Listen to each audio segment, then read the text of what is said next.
তুমি কোন স্কুলে পড়ো না মাদ্রাসা? মাদ্রাসা কোন শ্রেণীতে পড়ো? ক্লাস 10 ওর সাথে তোমার 6 মাসের সম্পর্ক? 6 মাস না, 1 বছর হইছে। কিসের 6 মাস? তোমার এবার থেকে কেমনে আসলো? আসছে ও। তুমি ডেকে নিয়ে আসছো? ও আসছে, আমি বলছি। কি কারণে আসছিল? আমি দেখা করতে যে আমি এলাকার কিছু প্রবলেম।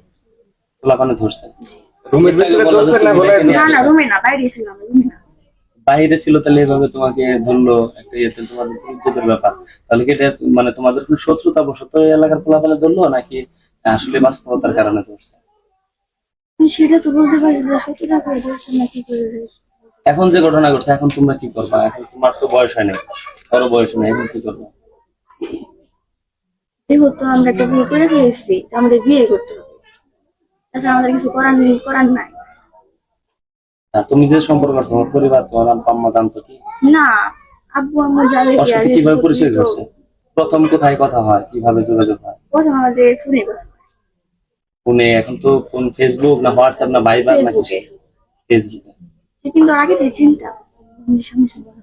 আচ্ছা আচ্ছা। এখন তাহলে এই যে যে মানে ও বলতেছে যে তোমার সাথে 6 মাসের সম্পর্ক, তুমি বলতেছে 1 বছর, তারপরে ও বলতেছে যে বাড়িতে আসে নাই, আর তুমি বলতেছো বাড়িতে ডেকে নিয়ে আসছো। আসলে এই ধরনের কথা কেন, মানে দুই রকম হচ্ছে কেন? বাড়িতে বলতে বাড়ি ঘেরে, কিন্তু বাড়ি না, বললাম তো ঘরের ভিতরে না, আসলে বাইরে ছিল। এলাকার লোকজন বললো তোমাদেরকে ঘরের ভিতরে ধরছে? না না, ঘরের ভিতরে ধরে নাই, সেটা মিশা কথা বলছে, ঘরের ভিতরে ধরে নাই। তো তোমার আম্মা বাড়িতে নাই, তুমি এই সময় কেন এই ছেলেকে নিয়ে আসো নাই বাড়িতে? তো ভুল হয়েছে। তোমার মা যখন এই ছেলেটা বাড়িতে আসে তখন তো তোমার মা ছিল না বাড়িতে, ছিল কি? কেউ ছিল না। এখন তাহলে যদি এই ছেলে বিয়ে না করে, তখন তোমার সিদ্ধান্ত কি? যদি এই ছেলে তোমাকে বিয়ে না করে, তাহলে তুমি এখন কি সিদ্ধান্ত নিবা? বিয়ে করবে, বিয়ে করতে হবে। যদি না করে, যদি না করে তাহলে কি করবে?